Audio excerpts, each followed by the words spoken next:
बिहार में बीपीएससी के माध्यम से आयोजित होने जा रही टीआरई 4 और टीआरई 5 में डोमिसाइल नीति को लागू करने के संबंध में कल दिनांक 4 अगस्त 2025 को बिहार के सीएम श्री नीतीश कुमार जी के द्वारा एक्स पर एक पोस्ट के माध्यम से जानकारी दी गई थी और आज दिनांक 5 अगस्त 2025 को एक महत्वपूर्ण कैबिनेट बैठक में उस प्रस्ताव को मंजूरी दे दी गई है। इसका मतलब ये हो गया कि अब बिहार में डोमिसाइल नीति लागू हो चुका है शिक्षक भर्ती में। अब ये बातें बिल्कुल क्लियर हो चुकी हैं कि अदर स्टेट के कैंडिडेट को कितनी सीटों पर मौका मिलने जा रहा है और बिहार के कैंडिडेट्स के लिए कितनी सीटें पूरी तरीके से रिजर्व कर दी गई हैं। साथ ही साथ किस तरीके से महिलाओं की सीटें अलग होंगी, पुरुषों की सीटें अलग होंगी, अदर स्टेट के कैंडिडेट को कितनी सीटों पर और किस तरीके से मौका मिलने जा रहा है, इन सबके रिगार्डिंग डिटेल में बात करेंगे। और ये जो डेटा है वो बिल्कुल क्लियर हो चुका है और इसी के आधार पर आपकी शिक्षक भर्ती होने जा रही है। बहुत इंफॉर्मेटिव वीडियो का, अंत तक जुड़े रहिएगा। नमस्कार दोस्तों, मेरा नाम है नीरज, आप देख रहे हैं कैरियर बिट यूट्यूब चैनल। अगर आप इस चैनल पर पहली बार विजिट कर रहे हैं तो इसको सब्सक्राइब करते हुए बेल आइकन को प्रेस करना ना भूलें। सुबह एक डेडिकेटेड वीडियो के माध्यम से जो हमने बातें की थी, उस डेडिकेटेड वीडियो में वो अन्य राज्यों में जो आरक्षण या फिर डोमिसाइल नीति लागू है उसके आधार पर की थी, लेकिन बिहार में जो डोमिसाइल नीति लागू किया गया वो थोड़ा सा कॉन्सेप्ट अलग है। एक तो आपको ये भी समझना होगा कि बिहार में चूंकि महिलाओं को अलग से रिजर्वेशन दिया जाता है जो कि अदर स्टेट में बहुत कम देखने को मिलता है, तो एक तो यहाँ से पॉलिसी पूरी चेंज हो जा रही है। उसके अलावा यहाँ पर जो एक्स्ट्रा रिजर्वेशन दिया गया वो हाई स्कूल और इंटरमीडिएट अगर आप बिहार से पढ़े हुए हैं तो उसके आधार पर भी यहाँ पर चीज़ें की गई है। इस वजह से यहाँ पर जो पॉलिसी अपनाई गई है वो अन्य राज्यों की तुलना में काफ़ी ज़्यादा अलग हो जाती है। चलिए समझते हैं पूरे कैलकुलेशन को। मान लेते हैं टोटल 100 सीट है और ये टोटल 100 सीट 100% सीट को रिप्रेजेंट कर रहा है। तो सबसे पहले आरक्षण के प्रावधानों के अंतर्गत 50% जो सीटें होती हैं वो पूरी तरीके से रिजर्व हो जाती हैं। किसके लिए? वो 50% सीटें रिजर्व हो जाती हैं कैटेगरी वाले अभ्यर्थियों के लिए, ओबीसी, एससी, एसटी, इन सब के लिए। तो यहाँ पर ये जो 50% सीटें हैं इसको मैं निकाल देता हूँ और किसके बेस पर? कैटेगरी के बेस पर ये रिजर्वेशन है, ठीक है। और यानी कि 100 में से 50% निकाल देंगे तो कितनी सीटें हो जाएंगी? 50 सीटें रिजर्व हैं। उसके बाद से जो 10% सीटें होती हैं वो आपका रिजर्व होता है इकोनॉमिकली वीकर सेक्शन यानी ईडब्ल्यूएस कोटे के अंतर्गत। यानी कि 100 का 10% अगर आप निकाल दें तो 10 सीटें इनके लिए रिजर्व हैं। टोटल रिजर्वेशन कितना हो गया? 50 + 10 टोटल 60 सीटें पहले ही निकाल दीजिए। अब जो 40 सीटें बच गई वो 40 सीटें अनरिजर्व की सीटें होती हैं जो कि ओपन सीटें होती हैं।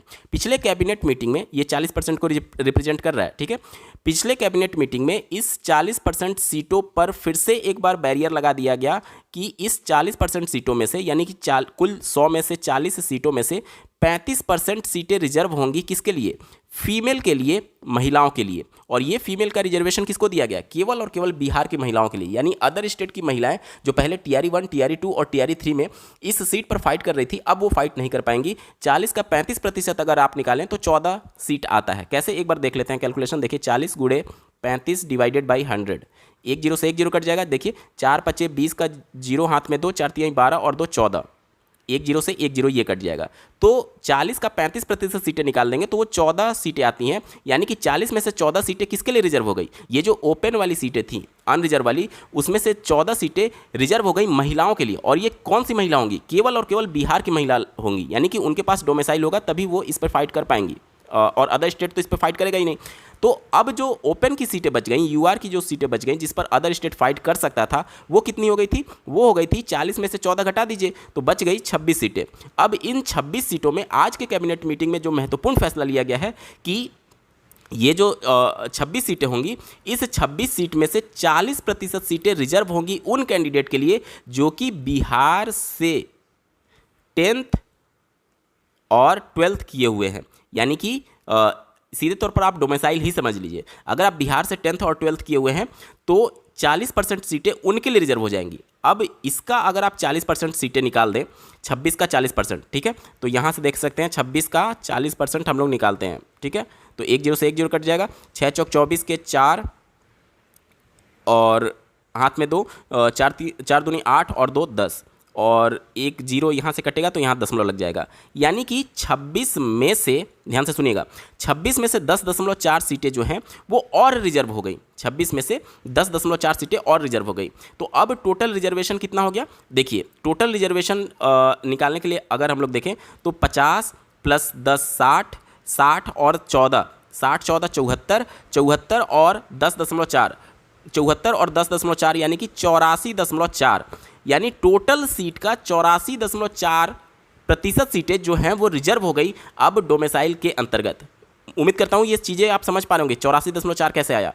कैटेगरी के आधार पर 50% रिजर्वेशन, ईडब्ल्यूएस के आधार पर 10% रिजर्वेशन, 14% रिजर्वेशन अनरिजर्व में महिला कैंडिडेट को, और अभी जो प्रावधान किया गया है आज के कैबिनेट मीटिंग में 40% सीटें रिजर्व कर दी गई हैं बिहार के ऐसे कैंडिडेट जो कि 10th और 12th किए होंगे उनके लिए। और जाहिर सी बात है अगर वो कैटेगरी से बिलोंग करते होंगे और बिहार के डोमिसाइल होंगे तो वो इस वाले में चले जाएंगे। अगर वो ईडब्ल्यूएस से होंगे और डोमिसाइल रखते होंगे तो इस वाले में चले जाएंगे, और अगर अनरिजर्व होंगे और फीमेल होंगे तो इस वाले में चले जाएंगे। तो इस वाले में कौन आ रहा है? इस वाले में ऐसे कैंडिडेट आ रहे हैं जो कि बिहार से 10th और 12th किए हैं और अनरिजर्व हैं, क्योंकि अगर वो कैटेगरी में होते तो इसमें चले जाते हैं। यहाँ पर आने का मतलब कि वो अनरिजर्व हैं, यानी कि जनरल कैटेगरी से वो बिलोंग कर रहे हैं, लेकिन बिहार से 10th और 12th वो पास है, तो वो इस 40% सीटों पर उनका रिजर्वेशन दे दिया गया है, 40% सीटों पर। ठीक है, ये डोमिसाइल नीति के अंतर्गत किया गया है। और अब इसका 40% निकालने पर 10.4 आ रहा है, यानी कि टोटल 50, 10, 60, 14, 74 और 10.4 मिलाकर के 84.4 सीटें जो हैं वो रिजर्व हो गई पूरी तरीके से बिहार के लोगों के लिए। अब अगर 100 में से 84.4% घटा देंगे तो आता है 15.6% सीटें। अब यही 15.6% सीटें जो हैं वो अदर स्टेट के कैंडिडेट इस पर फाइट करेंगे, अदर स्टेट के कैंडिडेट। ठीक है, यहाँ तक क्लियर हो गया। अब इसमें बहुत सारे डाउट्स हैं लोगों के मन में कि ये 15.6% सीटें जो हैं इस पर क्या बिहार के बाहर की महिलाएं फाइट करेंगी, पुरुष फाइट करेंगे, या फिर दोनों फाइट करेंगे? तो देखिए, बिहार के बाहर के आप मेल हैं या फिर फीमेल हैं, अब वो झंझट खत्म हो गया, क्योंकि महिला का रिजर्वेशन होने के लिए आपके लिए बिहार का डोमिसाइल होना आवश्यक है। तो ये तो आप टेंशन छोड़ ही दीजिए कि आप बिहार के बाहर की महिला हैं, आप बिहार के बाहर की हैं, चाहे महिला हैं चाहे पुरुष हैं, आपके लिए केवल और केवल इतने ही सीट पर फाइट करने का मौका मिलेगा। और ये भी बहुत अच्छा किया है बिहार राज्य सरकार ने यहाँ पर, नहीं तो अन्य राज्यों की तुलना में अगर देखते तो सीटें कम हो जा रही थी, लेकिन यहाँ पर अगर आप देखेंगे तो 15.6% सीटें बहुत ज़्यादा ही एक तरीके से कहा जाएगा। अब आपको पहले जैसा लग रहा होगा कि 40% सीटों पर पहले महिला को पूरी तरीके से मौका मिलता था, उस तरीके की चीज़ें भूल जाइए। वो चीज़ें किसी अगर कोई राज्य अपने यहाँ किसी भी स्टेट में महिलाओं को रिजर्वेशन देता है तो वहाँ पर अपने ही स्टेट को वो रिजर्वेशन देने की कोशिश करता है, तो इसमें कोई गलत नहीं है। और राज्य सरकार का पूरा अधिकार क्षेत्र है, इसको आप कोर्ट में चैलेंज भी नहीं कर पाएंगे, क्योंकि राज्य सरकार के पास पावर है कि वो कुछ सीटों पर डोमिसाइल के आधार पर बाउंड कर सकता है। ये अन्य राज्यों में भी होती है, तो इसको कोर्ट में चैलेंज करने का कोई मतलब नहीं है। फिर भी आपके पास 15.6% सीटें अभी भी बची हुई हैं, अदर स्टेट के फीमेल और मेल कैंडिडेट इसी पर फाइट करेंगे। अब ये इसका मतलब ये नहीं है कि अदर स्टेट को केवल अदर स्टेट के लिए ही केवल ये सीटें नहीं, ये बिहार के जो मेरिटोरियस कैंडिडेट होंगे, यानी ये जो 50% में फाइट कर रहे हैं, अगर उनका मेरिट इसके बराबर आ गया, इसके बराबर, तो वो इसमें चले जाएंगे। ठीक है, देखिए पहले जो सीटें भरेंगी, जब फाइनल मेरिट बनाया जाएगा तो सबसे पहले यही सीटें भरेंगी। क्यों? क्योंकि ये बिल्कुल ओपन सीटें हैं जिस पर कोई भी फाइट कर सकता है। तो अगर कोई कैंडिडेट इस कैटेगरी से बिलोंग कर रहा है लेकिन उसकी मेरिट इस वाले में आ रही है तो वो इसमें भी चला जा सकता है, ईडब्ल्यूएस वाला भी इसमें जा सकता है, यूआर की फीमेल कैंडिडेट भी इसमें जा सकती है। ठीक है, इसके अलावा अगर आप देखेंगे किसी भी कैटेगरी का कैंडिडेट जो है वो इसमें जा सकता है। ठीक है, बाकी की जो ये सब कैटेगरी हैं वो तो बिल्कुल फिक्स हो गई हैं कि इस पर वही कैंडिडेट जाएगा जिसके लिए ये रिजर्व किया गया, लेकिन ये वाली सीटें ऐसी हैं जो कि बिल्कुल ओपन है, जिस पर कोई भी फाइट कर सकता है। ठीक है, अब ऐसे कैंडिडेट के मन में प्रश्न आ रहा होगा कि मैं मान लेते हैं कि बिहार का निवासी हूँ, जनरल भी हूँ, लेकिन 10th और 12th मैंने वहाँ से नहीं किया है, तो क्या मैं इस सीट के लिए रिजर्व हूँ या नहीं? मतलब कि बिहार का डोमिसाइल है उनके पास, बिहार के पूर्ण निवासी हैं, लेकिन बिहार के बाहर से वो पढ़ाई किए हुए हैं, तो क्या इसके लिए वो फाइट कर सकते हैं या नहीं?